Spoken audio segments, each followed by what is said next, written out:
Hello दोस्तों, मैं हूं डॉक्टर सायन। आप देख रहे हैं द सर्जिकल स्माइल। आज आप लोगों के साथ मैं एक इंपॉर्टेंट टॉपिक के बारे में डिस्कस करूंगा जो है anti hypertensive drug. Anti hypertensive drug का क्लासिफिकेशन, उसका मैकेनिज्म ऑफ एक्शन सब कुछ इस वीडियो में डिस्कस करेंगे। तो प्लीज इस वीडियो में बने रहिएगा। तो आइए स्टार्ट करते हैं। तो आइए अब हम लोग देखेंगे एंटी हाइपरटेंसिव ड्रग की क्लासिफिकेशन। एंटी हाइपरटेंसिव ड्रग की क्लासिफिकेशन याद करने के लिए एक न्यूमोनिक बताता हूँ, जिसको याद रखेंगे तो आप लोग आसानी से इसको याद रख पाएंगे। वो क्या है? ACE, आरब चलो, दी, सिम, बासु, को। यहाँ पे बासु को की जगह पे याद रखिएगा डायरेक्ट रेनिन इनहिबिटर को। ठीक है, तो फिर और भी आसान हो जाएगा। तो आइए स्टार्ट करते हैं। तो सबसे पहले एंटी हाइपरटेंसिव ड्रग डिवाइड करता हूं। ACE मतलब एंजियोटेंसिन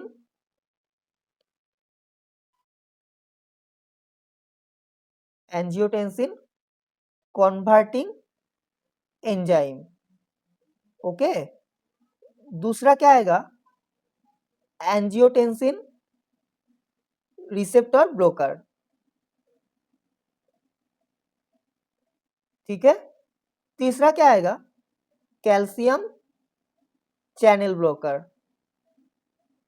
देन डी से डायूरेटिक्स, सिम से सिंपैथोलाइटिक एजेंट, देन बासु से वेसोडाइलेटर और डायरेक्ट रेनिन इनहिबिटर।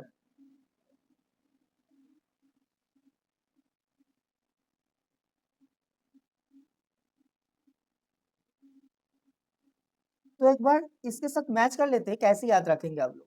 ठीक है, तो ACE angiotensin converting enzyme inhibitor, ARB angiotensin receptor blocker, चलो में कैल्शियम चैनल ब्लोकर, डी में डायूरेटिक्स, सिम में सिंपैथोलाइटिक एजेंट, भेसो में वेसोडाइलेटर और डायरेक्ट रेनिन इनहिबिटर। ठीक है, अब इसका एग्जाम्पल देखते हैं। एंजियोटेंसिन कन्वर्टिंग एंजाइम इनहिबिटर, इसका एग्जाम्पल है कैप्टोरिल। ओके, इसका एग्जाम्पल क्या है? कैप्टोरिल। एंजियोटेंसिन रिसेप्टर ब्लोकर का एग्जाम्पल क्या होगा? लोसर्टन। मैं अभी एक एक करके एग्जाम्पल आप लोगों को बताता हूँ, ताकि आप लोग एग्जाम में आसानी से लिख पाए। और एग्जाम में आप लोगों के पास उतना टाइम नहीं रहेगा जी कि बहुत ज़्यादा लिख के आ पाएंगे।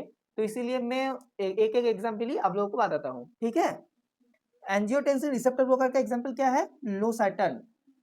देन कैल्शियम चैनल ब्लोकर, इसको फिर सब डिवाइड करेंगे 3 डिवीजन में। ठीक है, इसको फिर 3 डिवीजन में सब डिवाइड करेंगे। क्या क्या है? Phenyl alkyl amine, phenyl alkyl amine. दूसरा क्या है? बेंजोथायाजिपिन, बेंजोथायाजिपिन। और तीसरा है डाइहाइड्रोपिरिडिन। ठीक है, अब फिनाइल एल्काइल एमाइन का एग्जाम्पल क्या आएगा? वीरापामिल। बेंजोथायाजिपाइन का एग्जाम्पल डिल्टियाजम। डाइहाइड्रोपिरिडिन का एग्जाम्पल एमिलोडिपिन। ठीक है, तो कैल्शियम चैनल ब्लोकर का 3 सब डिवीजन है, phenyl alkyl amine, benzothiazepine and dihydropyridine. Phenyl alkyl amine का एग्जाम्पल है वीरापामिल, बेंजोथायाजिपाइन का एग्जाम्पल डिल्टियाजम एंड डाइहाइड्रोपिरिडिन का एग्जाम्पल है एमिलोडिपिन। देन अब क्या था? डायूरेटिक्स। डायूरेटिक्स को भी फिर सब डिवाइड में डिवाइड करते हैं। डायूरेटिक्स को क्या क्या डिवीजन में डिवाइड करेंगे? इसको भी फिर 3 डिवीजन में डिवाइड करते हैं, 1, 2 और 3। ठीक है, क्या क्या है? एक है थायाजाइड्स, दूसरा है एल्डोस्टेरॉन एंटागोनिस्ट,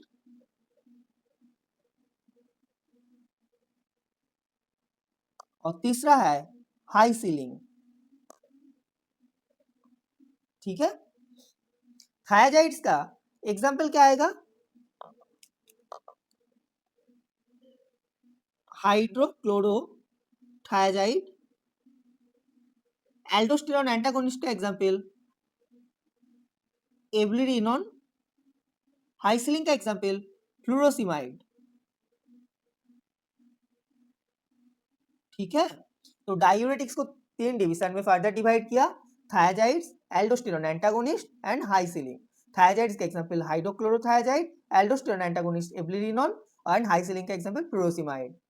सिम्पैथोलाइटिक एजेंट को भी फर्दर 2 डिवीजन में डिवाइड करते हैं। क्या क्या है? इसको ब्लैक से डिनोट कर रहा हूं ताकि आप लोग आसानी से इस दोनों का डिफरेंस कर पाओ। बीटा एड्रेनर्जिक,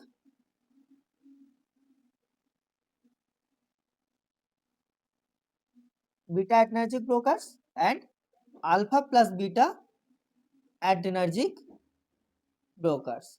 ठीक है, तो बीटा एड्रेनर्जिक ब्लोकर्स का एग्जांपल क्या है? Propranolol, propranolol. ठीक है, alpha plus beta adrenergic blockers का एग्जांपल क्या है? लेबेटेलोल, लेबेटेलोल। ठीक है, बीटा एड्रेनर्जिक ब्लोकर्स का एग्जांपल है propranolol and alpha plus beta adrenergic blockers का एग्जांपल लेबेटेलोल। ठीक है, और डायरेक्ट रेनिन इनहिबिटर उसका एग्जांपल क्या आएगा? इसको ब्लैक से ही लिखता हूं, एलिस्केरिन। ठीक है, एलिस्केरिन। तो दोबारा और एक बार हम लोग रिवाइज कर लेते हैं एंटी हाइपरटेंसिव ड्रग का क्लासिफिकेशन। याद रखने के लिए जो न्यूमोनिक मैंने बताया वो है एसी आरोप चलो दी सिम बासुको। एसी से क्या है? Angiotensin converting enzyme inhibitor. ARB से एंजियोटेंसिन रिसेप्टर ब्लॉकर्स। चलो से कैल्शियम चैनल ब्लॉकर्स। डी से डायूरेटिक, सिम से सिम्पैथोलाइटिक एजेंट, बासु से भेसो डायलेटर। ठीक है, और direct renin inhibitor. Angiotensin converting enzyme inhibitor का example captopril, angiotensin receptor blocker का example losartan. Calcium channel blocker को फर्दर 3 डिवीजन में डिवाइड करते हैं, phenyl alkyl amine, benzothiazepine and dihydropyridine.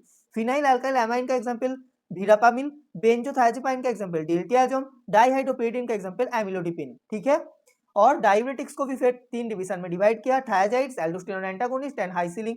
थायाजाइड्स, hydrochlorothiazide, aldosterone antagonist eplerenone. Sympatholytic agent को 2 division में divide किया, एक है बीटा एड्रेनर्जिक ब्लोकर्स और एक है alpha plus beta adrenergic blockers.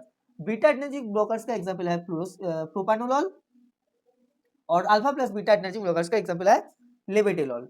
ठीक है, और डायरेक्ट रेनिन इनहिबिटर का एग्जांपल एलिस्केरिन। तो अब हम लोग देखेंगे एंटी हाइपरटेंसिव ड्रग का थेराप्यूटिक यूजेस एंड इसका side effects. Anti hypertensive drug कहाँ देते हैं? हाइपरटेंशन में, हाइपरथायरॉयडिज्म में, एंजाइटी में, मायोकार्डियल इंफार्क्शन में, डायबिटिक नेफ्रोपैथी में, कंजेस्टिव कार्डियक फेलियर में देते हैं। तो एंटी हाइपरटेंसिव ड्रग देने के साथ साथ इसका साइड इफेक्ट भी बहुत कुछ होता है। तो इसका जो ज़्यादा यूज होने के बाद अगर इसको बहुत ज़्यादा यूज करेंगे तो इसका जो एडवर्स इफेक्ट दिखता है तो क्या क्या होता है? ब्राडिकार्डिया, सीवीएस में bradycardia, heart block, heart failure, respiratory system में ब्रोंकियल एस्थमा हो सकता है, सीएनएस में डिस्टर्ब स्लीप, मेंटल डिप्रेशन हो सकता है, मस्कुलर वीकनेस, ये सारी चीज हो सकता है।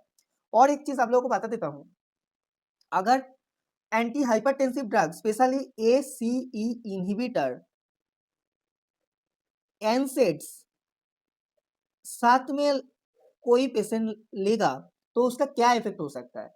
एनसेड क्या करता है? प्रोस्टाग्लैंडिन सिंथेसिस को इनहिबिट करता है एंड प्रोमोट करता है सोडियम एंड वाटर रिटेंशन। तो एनसेड का काम क्या है? इनहिबिट करना प्रोस्टाग्लैंडिन को, प्रोस्टाग्लैंडिन सिंथेसिस को। ठीक है, तो प्रोस्टाग्लैंडिन सिंथेसिस इनहिबिट करेगा तो क्या होगा? प्रोमोट होगा सोडियम एंड वाटर रिटेंशन। ठीक है, sodium and water retention promote होगा।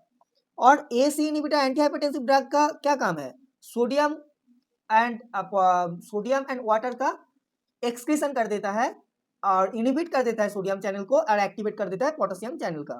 तभी तो कार्डियक आउटपुट कम होता है हाइपरपोलराइजेशन क्रिएट करने के थ्रू। ठीक है, तो अगर दोनों का अलग अलग काम है तो इसका क्या होगा? दोनों ड्रग एक साथ अगर यूज करेंगे तो डिक्रीज हो जाएगा anti hypertensive effect of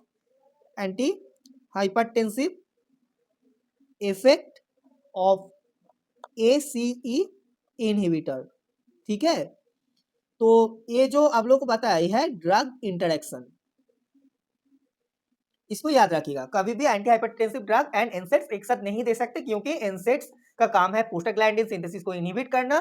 prostaglandin synthesis अगर इनहिबिट कर दिया, इसका मतलब क्या है, sodium and water retention promote हुआ। Sodium and water retention NSAIDs promote करता है, एसी इनहिबिटर या कि anti hypertensive drug sodium retention को इनहिबिट करता है, सोडियम चैनल को इनहिबिट कर देता है। तो दोनों का काम अलग अलग है, तो इसीलिए एंटी हाइपरटेंसिव इफेक्ट का डिक्रीज हो जाएगा अगर दोनों ड्रग एक साथ यूज करेंगे। तो आई होप आप लोगों को सब कुछ समझ में आया हो। अगर आपको इस वीडियो से कुछ भी फायदा हुआ हो, तो कुछ भी हेल्प हुआ हो, तो प्लीज़ आपका दोस्त को भी शेयर कर दीजिएगा, ताकि उससे आपका दोस्त को भी थोड़ा-सा हेल्प मिल जाए। और मेरा चैनल को सब्सक्राइब कर दीजिएगा, जिसको देखकर मुझे भी थोड़ा मोटिवेशन मिले। तो आज के लिए इतना ही, फिर मिलेंगे दूसरे टॉपिक के साथ दूसरे वीडियो में। Thank you so much.